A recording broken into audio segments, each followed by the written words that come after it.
Every few years, the world announces that Iran is finished, surrounded, sanctioned, isolated, on the edge of collapse. In 2024, Israel launched direct strikes on Iranian soil for the first time in modern history. Iran fired back. Hundreds of drones and ballistic missiles crossed open skies toward Israeli territory in an exchange that shocked the entire world. Military analysts held their breath. World leaders scrambled to their phones. Every news channel on the planet broke into live coverage, wondering if the Middle East was finally about to explode into full-scale regional war. Then, in 2025, the situation escalated further.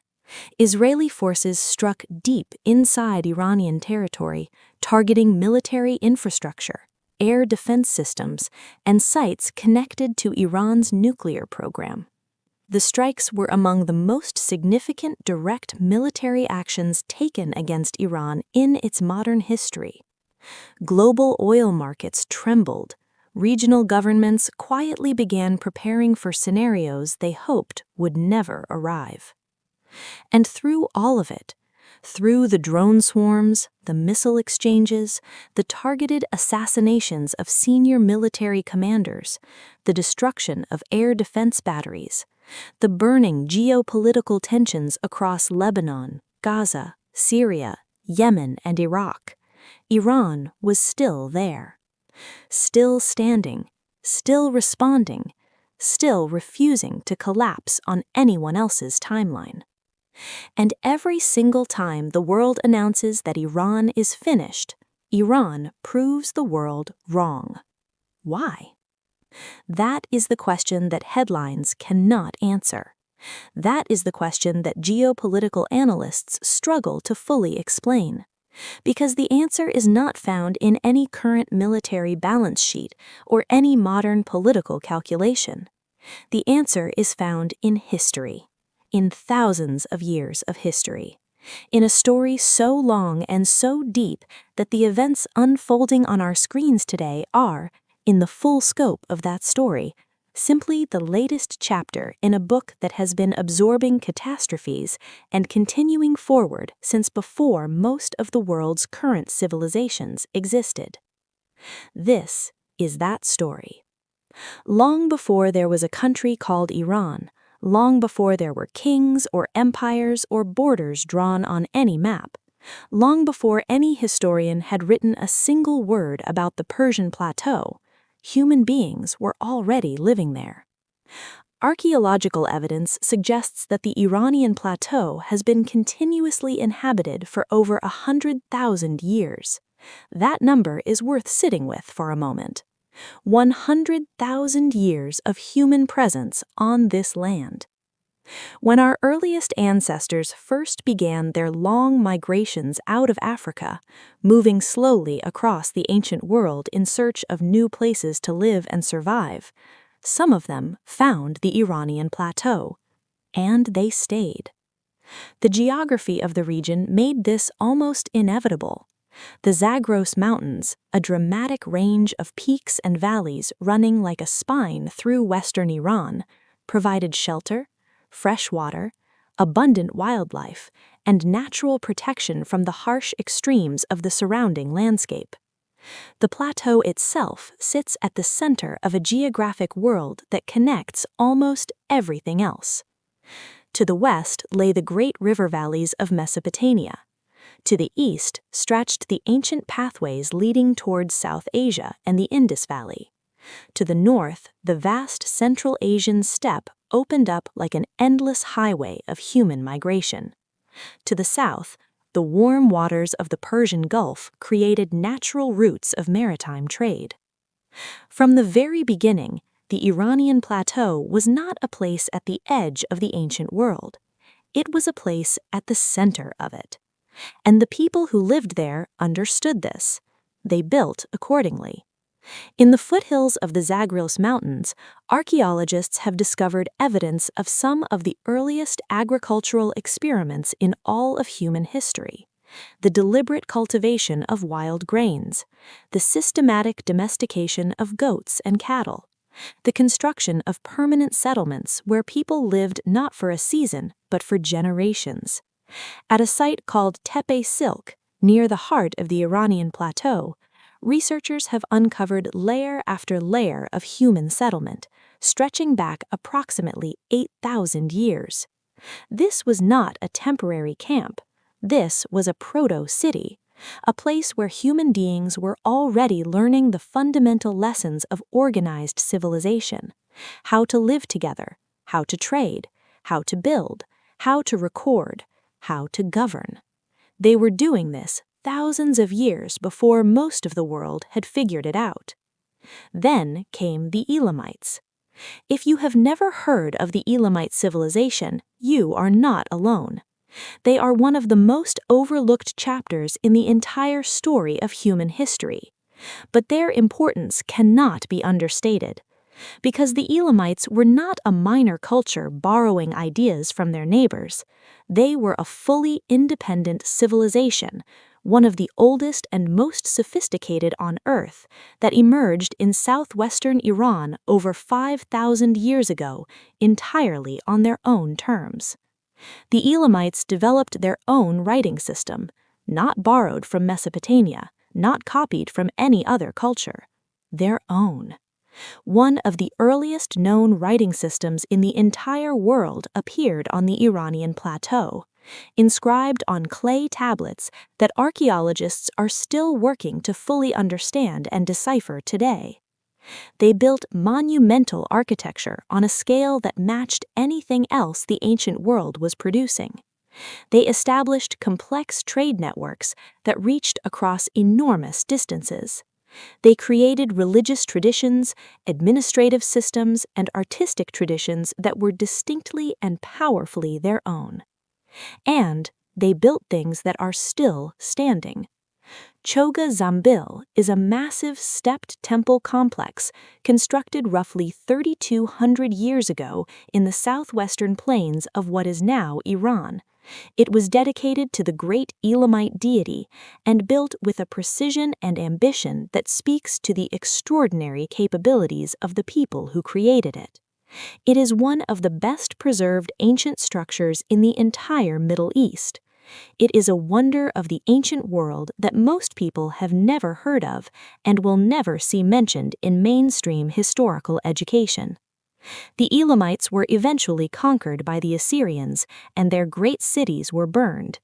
But here is the first clear example of the pattern that defines the entire sweep of Iranian history. Conquest meant absorption. The cultural knowledge, the artistic traditions, the administrative genius of the Elamite civilization did not disappear when their political power ended. It survived. It was absorbed into what came next.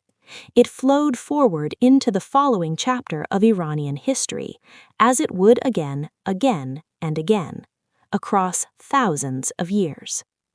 That pattern, conquest absorbed, identity preserved, civilization continuing forward, is the single most important thread running through everything that follows. That next chapter began with the Medes. The Medes are perhaps the most forgotten of all the great Iranian civilizations. They are rarely discussed in popular history. They do not appear in films. They do not feature in the history lessons taught in most schools around the world. And yet they accomplished something that genuinely changed the ancient world forever.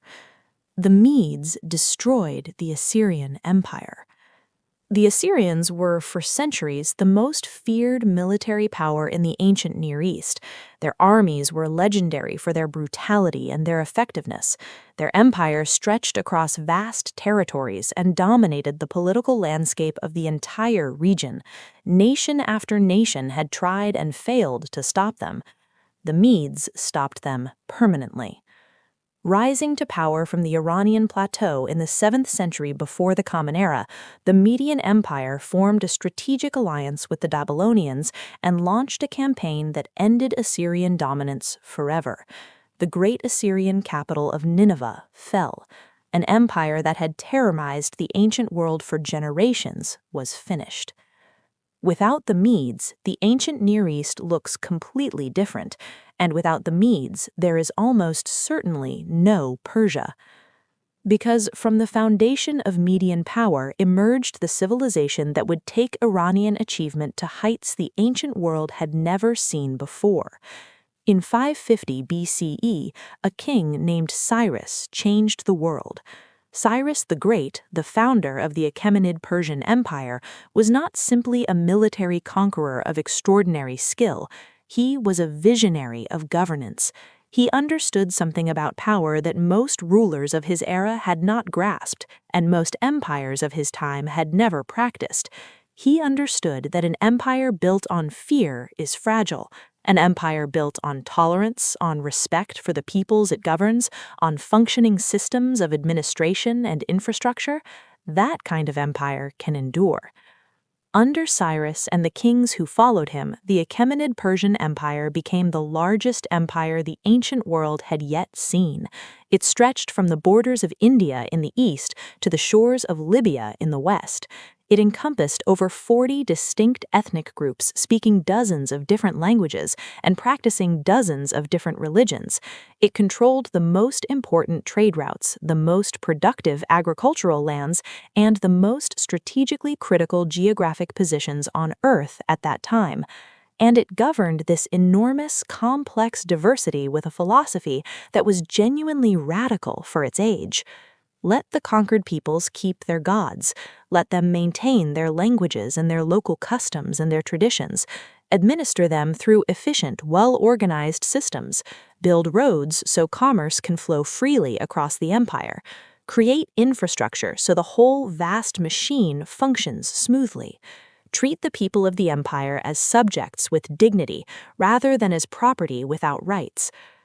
Archaeological evidence discovered at Persepolis, the magnificent palace complex of the Persian kings, shows that the workers who built those extraordinary structures were paid wages.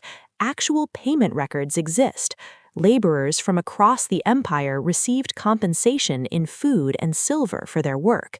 In an ancient world where monumental construction was almost always the product of enslaved or conscripted labor, this was remarkable.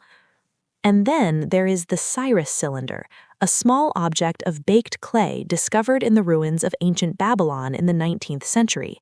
Inscribed in ancient cuneiform, it records a declaration by Cyrus after his conquest of Babylon, a declaration that historians believe contains some of the earliest recorded principles of religious tolerance, freedom from forced labor, and respect for the dignity of conquered peoples.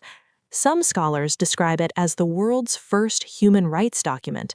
Others argue that description applies modern concepts to an ancient context in ways that require more careful qualification. What almost everyone agrees on without reservation is this: it is extraordinary, and it came from Iran.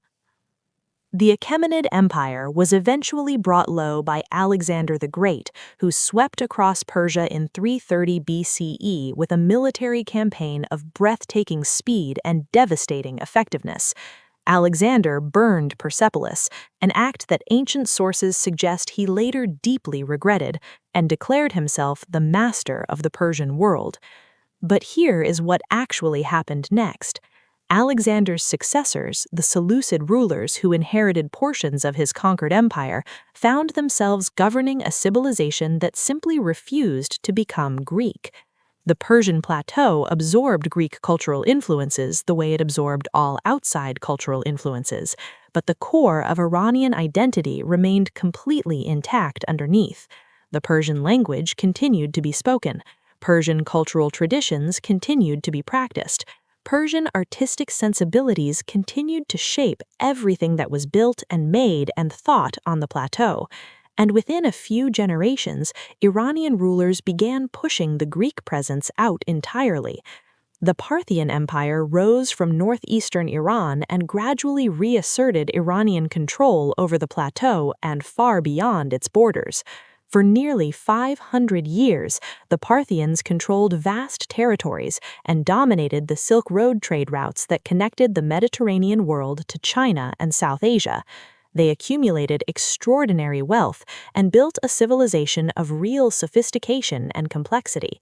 And they achieved something that no other power in the ancient world consistently managed to do.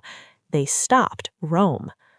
Roman generals considered the Parthian eastern frontier the most dangerous and strategically frustrating theater in all their military experience.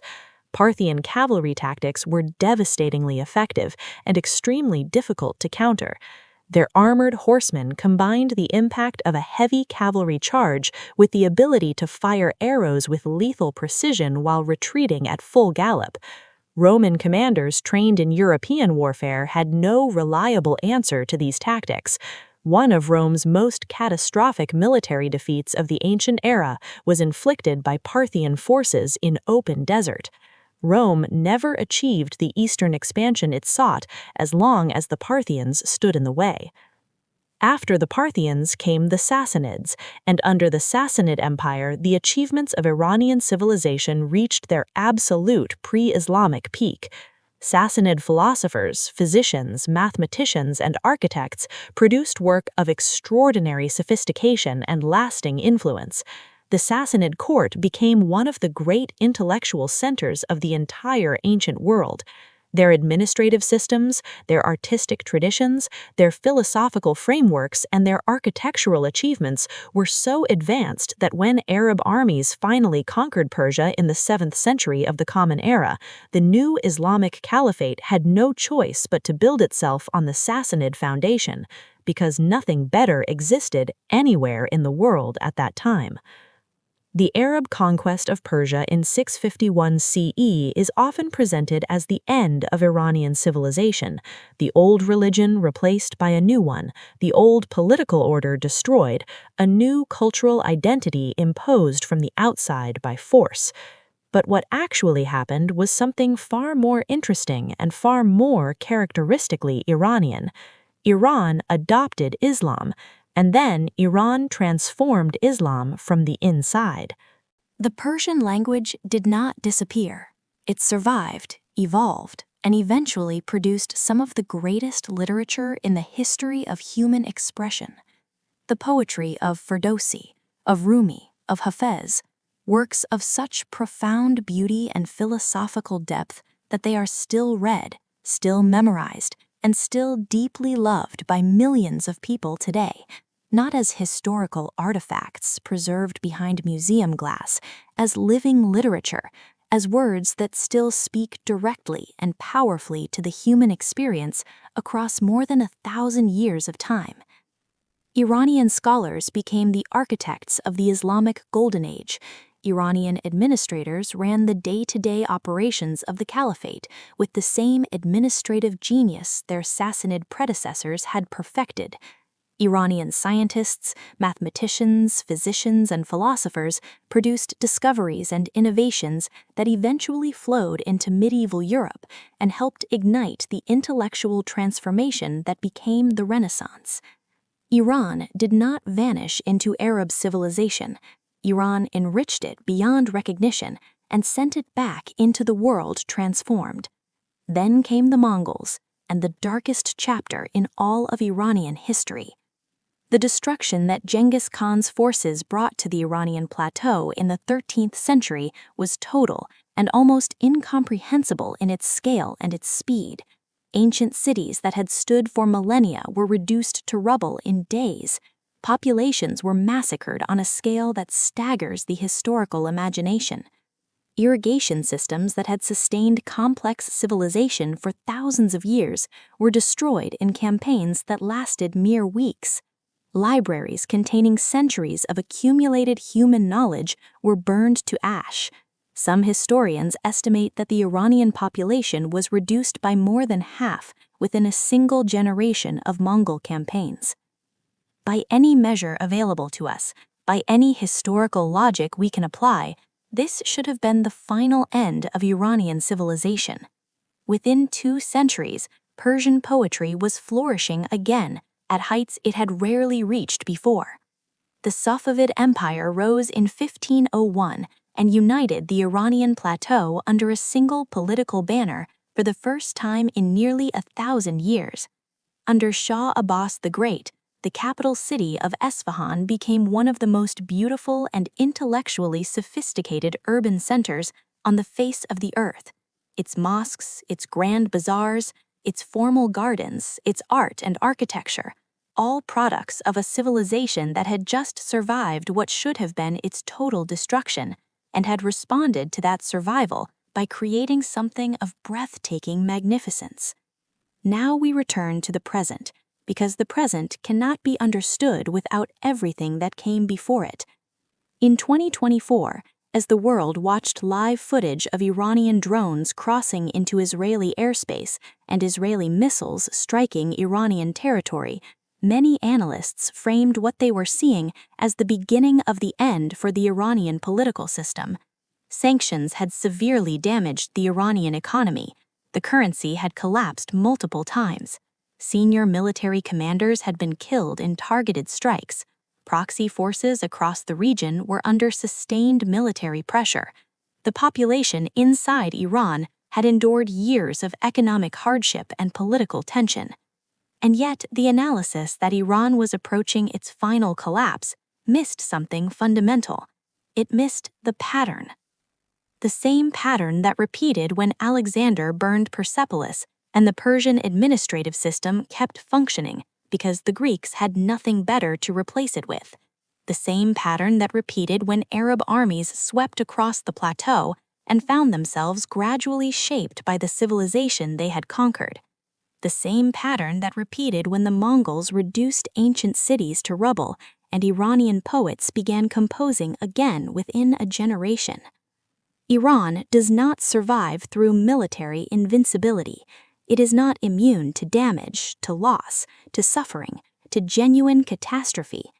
Iran survives through civilizational depth, through a language spoken continuously over 2,500 years, through poetry memorized in households across the country, not as an academic exercise, but as a living part of daily identity, through a deep, bone-level sense of what it means to be Iranian that transcends any particular government, any particular religion, any particular political system, and any particular moment of crisis. The Iranian plateau itself is a natural fortress that has frustrated every foreign power that has ever tried to fully occupy and control it. Ringed by mountains, vast in its interior distances, populated by tens of millions of people who carry their civilizational identity as a personal inheritance, it is not a territory that external pressure can simply reshape according to outside preferences. Every empire that tried to erase Iran became in one way or another more Iranian than it intended. What the current moment in the Middle East truly represents, when placed inside the full sweep of Iranian history, is not a civilization in terminal decline.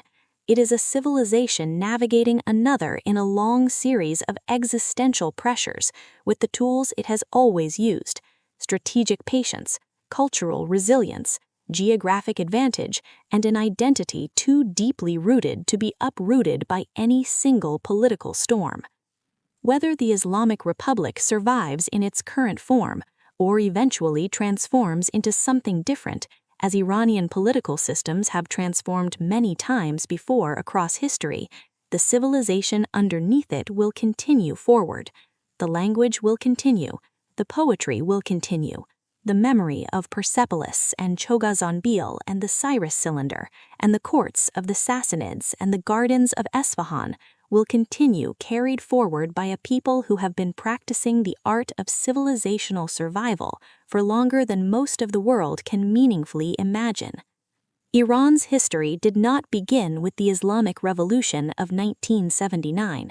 It did not begin with the Achaemenid Empire. It did not begin in any century that most textbooks consider ancient history. It began when the first human beings walked into the shadow of the Zagros Mountains, looked at the plateau stretching out before them, and decided to stay.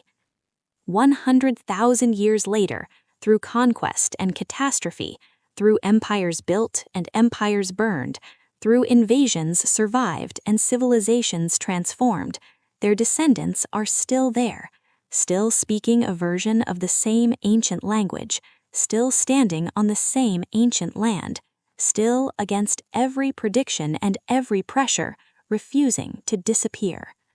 Maybe the deepest lesson of Iranian history is not about Iran at all. Maybe it is about what becomes possible when a civilization decides, generation after generation across thousands of years, that its story is not finished yet.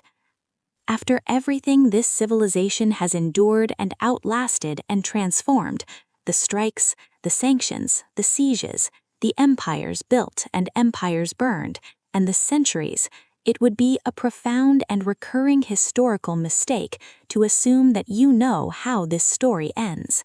Iran has heard that announcement before, many times, and Iran is still here.